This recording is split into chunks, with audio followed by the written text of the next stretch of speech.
gamers? Today we are going to be looking into civilization win rates in the most recent it's actually $25,500 tournament from EGC TV, Master of Realms. Why are we looking at this? Well, because it's very interesting to look at tournament win rates, compare them to the ladder win rates, and just see where the truth lies. But there's been a lot of posts and a lot of questions. Oh, here we go. Why do certain civs have terrible win rate, and why do certain civs have insane win rate, even though they're in civ tier list, they're at lower tier, and so on and so forth? Well, number one thing that we'll be going through is just overall civilization win rates. So if you look here, Jushi Legacy is the top civ with 7-2 win rate, 9 played games. Now, if you look at this, this is why I always say you gotta look at the stats and you gotta figure out why this is happening. So, Jushi Legacy has the highest win rate, almost 80%. And then if you look at the bans, it has 48 bans. And it is the most banned civ in this tournament. So, why is this? Every game that's been played, basically, they won except 2. And then they have been banned for most of the matches.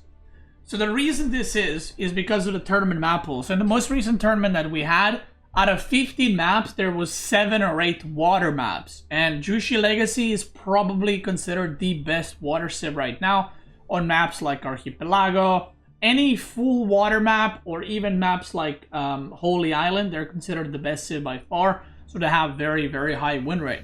I'm pretty sure that, I'm going to check here, but I'm pretty sure every single game that has been played was on water maps. Moving Out was one of the newer water maps. So you can see Moving Out, they were 2-0. On Archipelago, they were 3-2. And then on Holy Island Migration, which are also water map, they were 1-0 and 1-0. So, while Jushi Legacy was the strongest civilization in this tournament, that is mostly due to maps and its map pool. It wasn't even played once on any of the land maps because it's one of the worst maps on the land maps. Then we have Japanese, played 17 times, 10 and 7, banned 10 times. So it did receive bans. And one thing to note is this tournament had 4 bans per player. So that's very important to know, because if you count all these bans together, there's like a crap ton of bans and not as many picks. So same thing, Japanese was pretty much played on 1 or 2 maps, or actually it was played on 4 different maps. Kawasan, it was played 8 times. Moving Out, which is a water map, 2 times. Four Lakes, a hybrid / water map, 2-2. And then Water Drake, which is another hybrid map, it was played 3 times, so 2-1. So Japanese is also one of these civs where if you look at civ tier lists are made for land maps only. You can see that Japanese is not anywhere near the top. But again, it has a very high win rate, and that's because it is amazing on water maps. Rus is just Rus. I feel like Rus, no matter which map pool you would play, it would probably be among the top civs. You can see it has 58% win rate, 32 bans, so it was still banned a metric crap ton. And I'm pretty sure if you look at civ picks that Rus was played, yeah, on a lot of different maps. So you have it on Archipelago, Dry Arabia, Socotra, Hill and Dale, King of the Hill, Four Lakes. So it was played on water maps, it was played on land maps, and that's what makes civ really, really good. HRE was another civ that's somewhat similar to Rus. If we look here, it was mostly played on, in the past, it's been mostly played on water maps. But since the recent patch, and based on some civilizations that were available on the land maps, HRE was also picked. You can see on Dry Arabia, Hill and Dale, and stuff like that. So, why did some civs also perform a lot better on land maps? So, the way this tournament worked, to narrow it down, is most of the civs were used on water maps because there were so many water maps to begin with. So, civs like Ayubid was also played on water. Civs like Abbasid was played on water. French, JD, China, Order of the Dragon, Holy Roman Empire, Rus, Japanese, Jushi Legacy, English even, they were all played on water. So, if those are your priorities and you and your opponent pick half of them, and there's only 1 or 2 land maps remaining, basically there's very limited amount of civilizations you can play on those maps. So, this is part of the reason why one of the civs that you see that is considered still strongest civs by many, or at least, you know, top 3, if not strongest by many, Byzantine had an abysmal win rate of 33%. It was banned 29 times, but it had a very, very bad win rate. So if you look at Byzantine maps played, it was actually played on the maps that it was supposed to be played, right? It was played on Dry Arabia. We had one game on Socotra. It was played on Hill and Dale, Coastal Cliffs, Gorge, Water Drake. I don't know. Oh no, I'm looking at the wrong thing, sorry. Gorge, Woodwall, Coastal, and none on the water maps because it's not very good on water. So Byzantine is considered extremely strong on land maps. So why did this turn out like this? Well, I'm going to show you right here in a second. It's very simple because I've already seen some like posts. People are like, I thought Byzantine was OP. Then why does he have such a bad win rate if it's so OP? I guess top level players were just wrong. So this is how most of the drafts look like, right? In this last tournament. So you have Moving Out, which is a water map. You have Kawasan, which is a hybrid map. You have Migration, which is a water map. Map number 3 was usually King of the Hill or Hill and Dale most of the time, sometimes Woodwall. And then number 4 maps were either Coastal Cliffs, Dry Arabia, or Gorge. So once you do the draft, it's very easy to see what happens, right? So when players pick their civs, they got to pick the water civs, they got to pick the hybrid map civs. Where are you going to play Byzantine? So a player that has Byzantine, in this case, in this matchup, Demu had it. He can only play it on 2 maps, right? Which is Dry Arabia or King of the Hill. Now the funny part is, the civs that are very good against Byzantine are not played on water maps. So the civs that can do well against them, Malian, Mongol, let's say English. So if you have a draft like this, where this is your opponent's draft, this is your draft, and you have mostly water civs, and then it's like you have Byzantine and Malians. It's very obvious that you're either going to send Byzantines on Dry Arabia or King of the Hill. So what ended up happening in the tournament, Byzantine was getting sniped a lot by the civs that Byzantine is not good against. So we saw a lot of Mongol versus Byzantine games, and I think Mongol won like 90% of those. Whenever the opponent picks Byzantine, the opponent would always counterpick it with Mongols, and then you either have like 100% or a 50-50% chance to get Byzantine on one of the land maps, and most of the games did end up looking like that, where one of the civs was sniped. So if you look again, Byzantine was played purely on land maps, still did not do too well, and then if you look on the other side, same maps that Byzantine lost their games. So for example, 0-2 in Hillendale, Mongol has 3 wins. Dry Arabia, Mongol was played twice, and I think that was both Byzantine. So people were sniping them really well. And the same thing would have happened if there was like one water map and every other map was, you know, land map. You would see either same matchups on the water map, or you would see the same civs banned over and over for it. So this is why Byzantine did so poorly this tournament, because most of the Byzantine matchups are very good for them, but when all those civs are used in water, then the pool that you can play against Byzantine is very small, and people just used civs to counter them. So yeah, French and JD, neither of them did really well.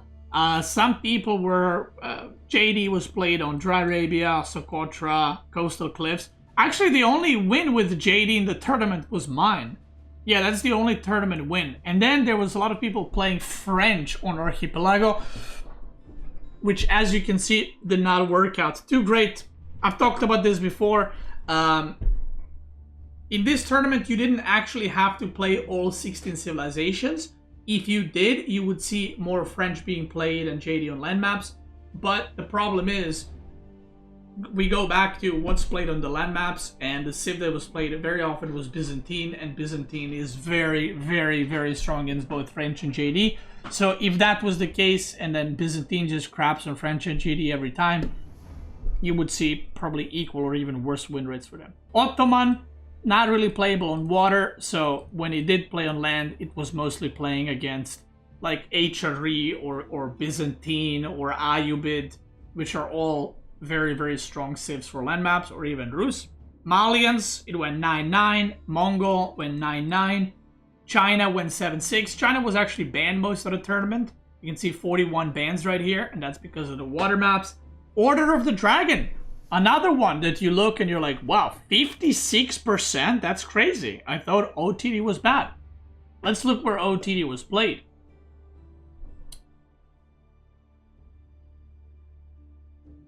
Out of 16 games played, 15 games were played on the same map, which was Archipelago.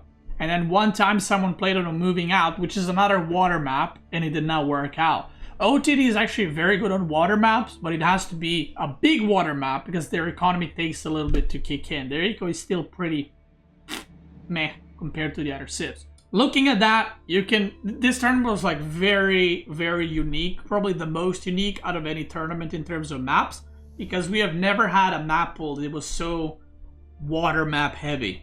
Basically half or more maps were water maps / hybrid. So all the civs that are usually not at the top and not picked too much were doing really, really well. You know, like Japanese, Jushi Legacy, OTD, and stuff like that. And I think if you were to do a tournament where it's all land maps, you would have way different results. Now, we are going to be doing, Mrek and I are organizing, aka Wem and I are going to be organizing King of Dry Arabia tournament, where every map will be Dry Arabia. Players will have vetoes or bans. So I think if we want to look at like civ balance on land maps, I think that tournament will have way better representation of just like pure balance on land maps, because it's King of Dry Arabia. There's nothing shady, nothing spicy. People are going to have to play pretty much every civ. And I guarantee you, I would be shocked. I'm gonna quit streaming if Byzantine is not picked, or sorry, banned over 90% of the time. 100%. Byzantine will be banned over 90% of the time. Assuming they don't have like some massive nerfs or something that like make them unusable. Because I think it's either going to be banned or first picked immediately. So if we look at this compared to, this is ladder, win rates, so let's look at that, or any level. We see Ayubid at the top, OOTD with second highest, which is hilarious, to say the least. Byzantine is at 15.8%, and recently, again, I've seen after the term was done, people are saying, oh, but at Conqueror level, Byzantine is doing pretty bad, right? Why are Byzantine and Rus considered top civs when they're at the bottom in Conqueror? So let me dive into that a little bit. So when people say Conqueror, the ladder difference of Conqueror to Conqueror 3 to High Conqueror 3 to Pro Player is massive, right? So when people say, well, at Conqueror rating, Byzantine has a bad win rate, it's very misleading, right? In order to reach Conqueror, you need 1,400 rating. Conqueror 3 is 1,600 rating. To put in perspective, a Conqueror 1, 2, 3 is an increase of 100 rating.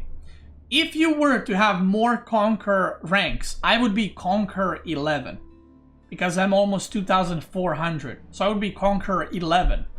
So the difference between Conqueror 11 and Conqueror 1 is it's completely different leagues. Technically, it says the same rank, Conqueror, but it's very, very different, right? So this is the graph that exists. Let me remove this really quick so you guys can see this, nicer. So this is, so you can see this is bronze, this is silver right here, this is gold, this is where the most of the player base is. This is platinum, this is diamond, this is Conqueror.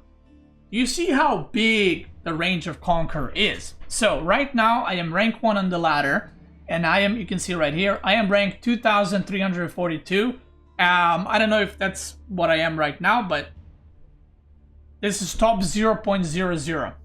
Now the difference between me right here and Conqueror 1 is this. From here all the way there, which if you take in consideration from here all the way there, if you take it the other side, right, it would be somewhere around here. So the difference in points, if you want to look at it that way, between me and Conquer 1 is identical from Conquer 1 to like Gold 1 or Silver 3 in points. Now, obviously, it doesn't translate exactly like that. To give it some space, it would probably be between me and Conquer 1 is the same between Conquer 1 and Gold 3, right? That is the skill difference. That is the point difference. So when someone looks at the stats and says, well, in Conquer, Byzantine has bad win rate, most of the Conquer rating, or most of the Conquer stats are gained from Conquer 1. So right here, this part right here, that's Conquer 1. Most of those games, most of those players, there's 1,357 players within that rating.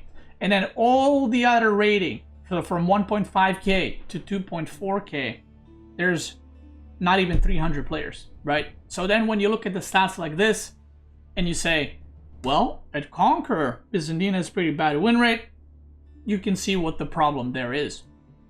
Now there's Conquer 4 and above stats, which are 1,700 and plus rating. And when you put that on, you actually get a very different list compared to the previous one. And if you look here, you see OTD is at the bottom. So earlier it was, pretty decent. OT is at the bottom. You see Ottoman, Rus, Jushi at the top. You see a different list. Still Byzantines at 49.2%. Now, you might wonder, well, shouldn't Byzantine be very, very high in that case, right? Shouldn't Byzantine be at like 70% if it's that OP? Now, the secret is the top 20 players on the ladder rarely, if ever, pick Byzantine in the current state of the game. Same thing with Rus, and Rus is still very high, is because those civs are always banned in tournaments. So if you're practicing for a tournament and I'm meeting some guy on the ladder, what is the point of me picking Byzantine and beating his ass when it's going to get banned in tournament anyway? So people don't really practice Byzantines for that reason, that are at the very top. And then you have some players that are boosting the Jushi Legacy win rate quite a bit because they only play Jushi Legacy and that's it. My point is that stats can kind of be very deceiving at times, and they can be explained at times, especially when you have lower player size and lower player sample. If you have stats from the tournament, they can also be viewed in a different light when you check the map pool, when you check who played against who and stuff like that, if you want to get to the nitty-gritty. But I think balance-wise, I think one of the best ways to see what's too strong on certain maps would be what the players are vetoing and what the win rates are on specific type of map. I think if you ask any top player, like, what are the best water maps, I think it would 100% be Jushi Legacy, China, are top two. And if you ask any player which civs should be nerfed on like Archipelago or Baltic, people would say that because they have the most bans and the highest win rate on those maps when played. Same thing can be looked at like hybrid maps or land maps and so on and so forth. And I would actually say that if you go back to Gold, where there's the most players out of any league, the most active players. So we just saw Conquer and Conquer 4. Some of the civs were played like 400 times only. In here we have 100,000 games played, 42,000 games played. Now, there's a difference between balance at the top level and what is balanced at lower levels. The reason why I say balanced is because I think, and I've said this many times before, I think balancing in lower leagues comes from how difficult something is to play and how something difficult is to counter. So, for example, if a player can just mass one unit and kill you, that's probably pretty easy. But if the opponent has to micro on 3 different sides to defeat what you're doing, that's going to be pretty bad against that civ, thus imbalanced, right? Even though you have a massive amount of games, you can see that the win rate, the only one civ that stands out is Ayubid at 55.2% win rate. And I would say every other civ that is within like 3, 4, 5% is more or less fine and balanced. Like, I don't think French being at 47.7 is like screams for needing buffs at lower levels. Because I think if you have +5, -5%, I think that's still great balance considering you have 16 civilizations. And this is a massive pool of games. And you can see English at 49.2% with 224,000 games. Yeah, that's kind of it. You can see OTD is 52%. That's because you don't have as many units. Macro is a lot easier. In all fairness, French probably needs a little buff. So that is it. That's something I wanted to discuss. Something I wanted to mention. I thought it was pretty interesting. Another thing about the tournament win rates is some of the civs can be carried pretty hard by players. Now, this doesn't happen every tournament, but we have seen it in the past. In one of the tournaments, if I remember correctly, Marine Lord was 9-0 with Abbasid, I think. And then every other player was like 2-2, 3-3. And Abbasid had a positive win rate. And then when you look at it, it's like one player is just bumping it up quite a bit.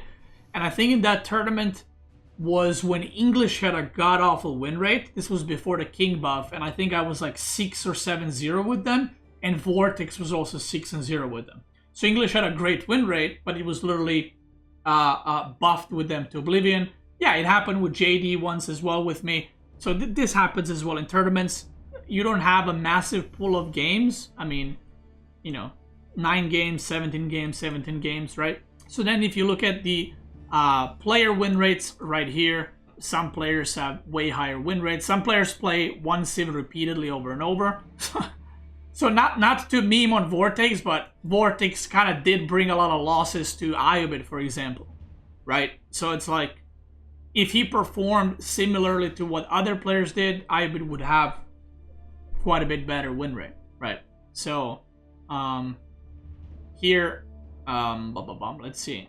I think most of these, like every player played kind of every civ. Like the civ spread was very, very good. Here you can see like Mongol, for example, I'm 4-1 with them. Most that someone else has played is Lucifron with 3 games. Everyone else either lost or just went 1 game and that's it. So you can kind of be bumped up, like I said, by 1 or 2 different players, bumped up, down, or up. So that's it.